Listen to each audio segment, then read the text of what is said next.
गणतंत्र मंदिर पवित्र विधानसभा सदन को प्रथम मोर प्रणाम।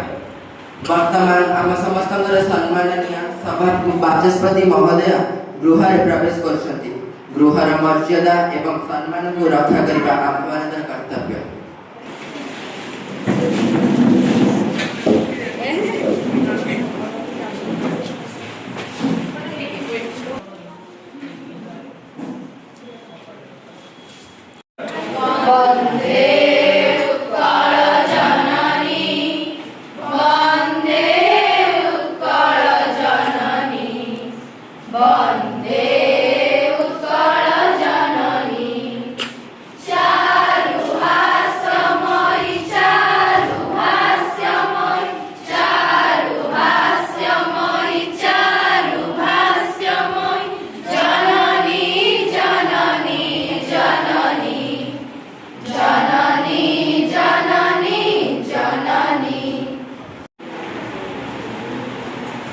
सत्यमेव जयते।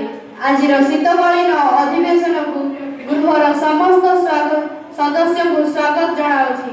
आशा करे आपण माने समस्ते सक्रिय अंशग्रहण करेंगे, गृहर श्रृंखला एवं मर्यादा रक्षा करेंगे। आसतु समस्ते गृह कार्य आरंभ पूर्व शपथ पाठ कर आमे ओडिशावासी आस्था और विश्वासर प्रतीक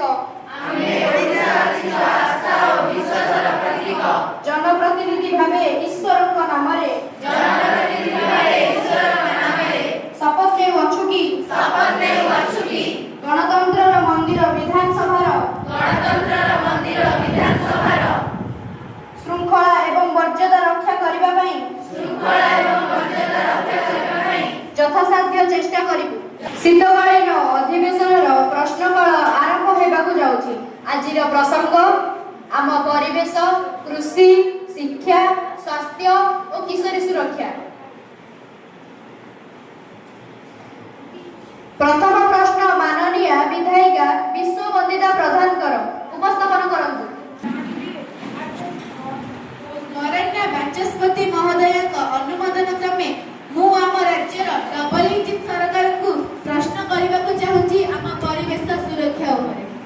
मान्यवर सरकार आपण उत्तम रूपे अवगत सभ्यतार आद्य ओंकार निनादित होइथिला वनभूमि आलोकर पहली स्पर्श को मनुष्य उपलब्धि करिथिला घंच अरण्य मध्यरे।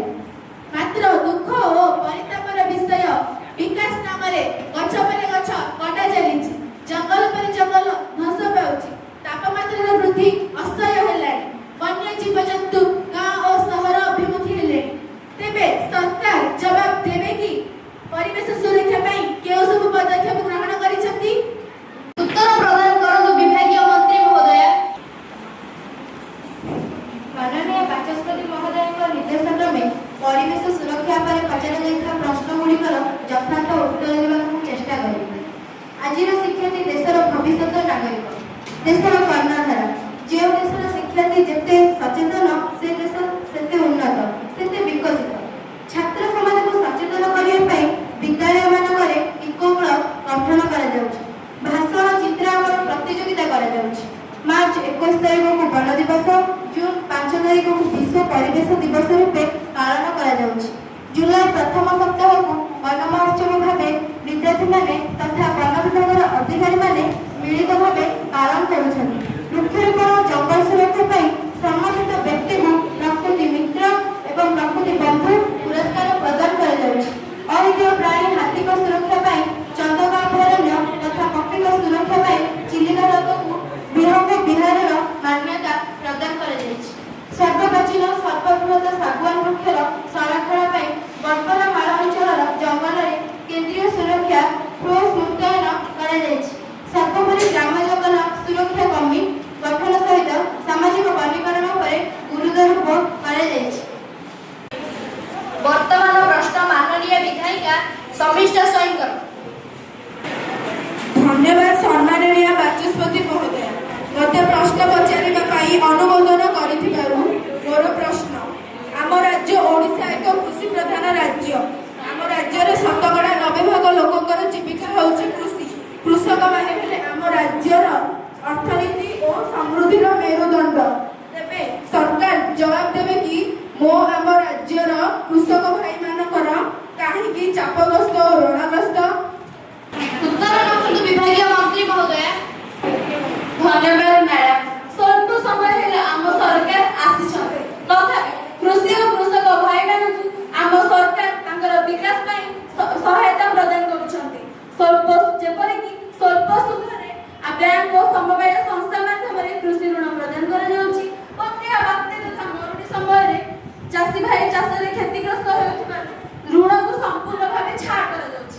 ନାମମାତ୍ର ଚାଷୀ ତଥା ଭାଗୀ ଚାଷୀମାନଙ୍କୁ ପ୍ରୋତ୍ସାହନ ପାଇଁ ବାର୍ଷିକ ସହାୟତା 7,000 ଟଙ୍କା ପ୍ରଦାନ କରାଯାଉଛି। ଧାନ ମଣ୍ଡି ଖୋଲାଯାଇ ଚାଷୀଙ୍କ ଠାରୁ ସରକାର ସିଧାସଳଖ ଧାନ କିଣୁଛନ୍ତି। ଜଳସେଚନ ବ୍ୟବସ୍ଥା ସହିତ ପରିବା ସଂରକ୍ଷଣ ପାଇଁ ଶୀତଳ ଭଣ୍ଡାର ଖୋଲାଯାଇଛି। ଆଇଆର୍ ଆକ୍ଟ ଅଧିକ ଅମଳକ୍ଷମ ଧାନ ଚାଷକୁ କୁକୁଡ଼ା, ବତକ ଏବଂ ଗୋପାଳନକୁ ପ୍ରୋତ୍ସାହିତ କରାଯାଉଛି। କୁଟୀର ଶିଳ୍ପର ବିକାଶ ପାଇଁ ବ୍ୟବସ୍ଥା କରାଯାଇଛି। ପ୍ରବାସୀ ଭାରତୀୟ ଉତ୍ସବ ପାଳନ ସମୟରେ ଆମ ଓଡ଼ିଶାର ସମ୍ବଲପୁରୀ ପାଟ ସାରା ବିଶ୍ୱର ଦୃଷ୍ଟି ଆକର୍ଷଣ କରିଛି।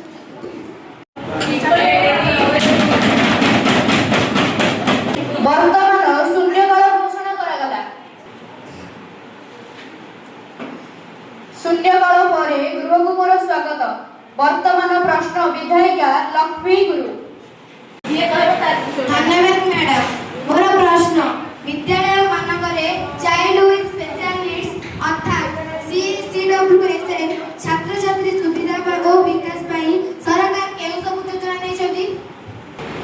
ଉତ୍ତର ରଖନ୍ତୁ ମାନ୍ୟବର ଗଣଶିକ୍ଷା ମନ୍ତ୍ରୀ ମହୋଦୟ ନାରାୟଣ ସାହୁ।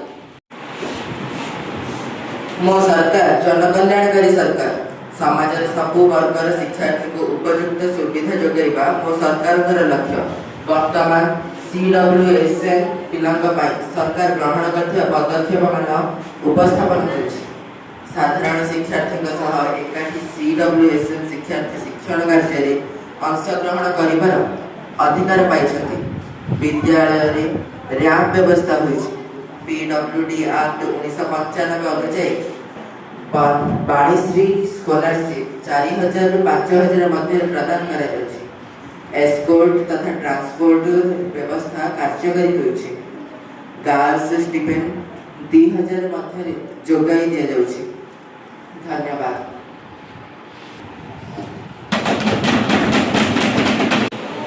କିଶୋରୀ ଶିକ୍ଷା ଓ ସୁରକ୍ଷା ଉପରେ ପ୍ରଶ୍ନ ମାନନୀୟ ବିଧାୟିକା ଶ୍ରଦ୍ଧାଞ୍ଜଳି ଭୁଜବଳଙ୍କର। ଧନ୍ୟବାଦ ମ୍ୟାଡାମ। ଆପଣଙ୍କ ଅନୁମୋଦନ କ୍ରମେ ମୋର ବର୍ତ୍ତମାନ ସରକାରଙ୍କୁ ପ୍ରଶ୍ନ, କିଶୋରୀ ମାନଙ୍କ ଶିକ୍ଷା, ସ୍ୱାସ୍ଥ୍ୟ ଓ ସୁରକ୍ଷା ପାଇଁ ସରକାର କେଉଁ ସବୁ ଯୋଜନା କରିଛନ୍ତି ଓ ପ୍ରଶ୍ନର ଉତ୍ତର ପ୍ରଦାନ କରନ୍ତୁ। ବିଭାଗୀୟ ମନ୍ତ୍ରୀ ଉତ୍ତର ପ୍ରଦାନ କରନ୍ତୁ। ସମାଜ ଉଭୟ ନାରୀ ଓ ପୁରୁଷମାନଙ୍କୁ ନେଇ ଗଠିତ। ନାରୀ ବିନା ପୁରୁଷର ଅସ୍ତିତ୍ୱ ନାହିଁ।